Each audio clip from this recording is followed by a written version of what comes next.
Taxes, as we know, pay for a lot of things, from firefighters and school teachers to paved roads and preserved beaches.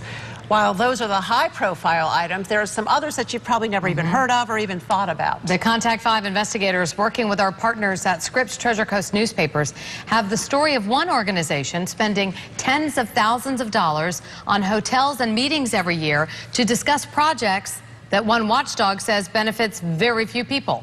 Here's Katie Legrone. Oceanfront views, fancy hors d'oeuvres, a full-service bar, and luscious accommodations.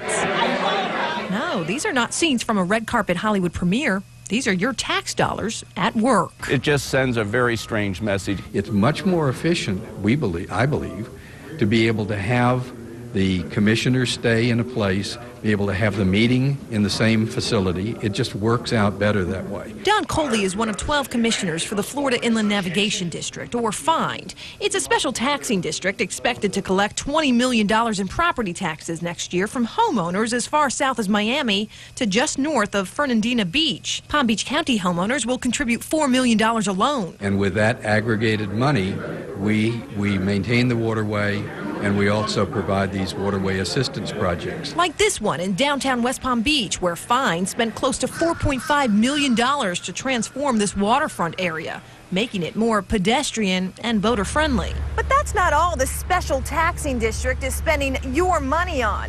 You're paying about $4 million to fund mega yacht facilities like the Rybovich Marina in West Palm Beach. It's private and gated. In other words, you're not welcome. The reason that F.I.N.D gets involved is because that mega yacht industry brings a tremendous amount of economic growth to the area. Right now you can go stand on the shore of the Intercoastal Waterway and just watch yacht after sailboat coming down from the northeast. It's like a parade if you go stand there right now. That would not happen if F.I.N.D did not contribute this money.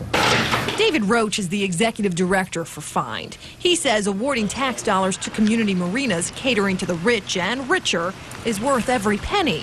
One watchdog isn't buying it. You're assisting a small, very small segment of your population. Daniel Ricker is a citizen watchdog who has been keeping a close eye on government spending for more than a decade. It's also a question of, is there a better way to use that tax dollars rather than just for a very, very small group of subset of people. Turns out F.I.N.D also spends a lot of your money on its own commissioners. Since 2007, taxpayers have spent close to $100,000 a year so commissioners can travel up and down the East Coast. Travel costs continue to rise. It's a very small part of our budget.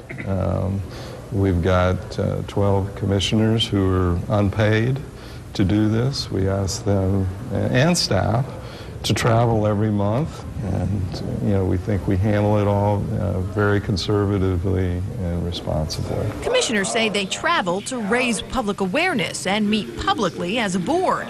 Yet during the group's last two meetings when our cameras were there, few, if any, members of the public were. Last month, this public event looked more like a cocktail hour for commissioners. 1 hour costing taxpayers more than $1,000.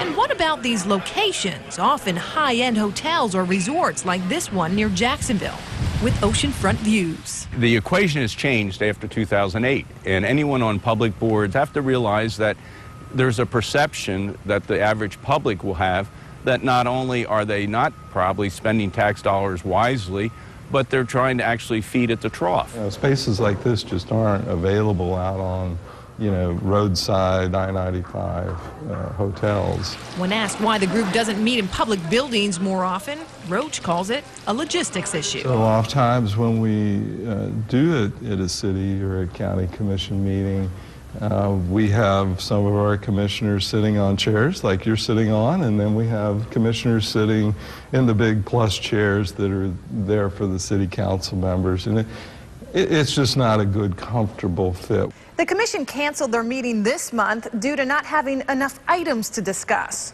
If you want to see where the commissioners stayed and where the outreach events were held, visit our website, WPTV.com. You'll find an interactive map with pictures of the hotels and the total cost for each community event.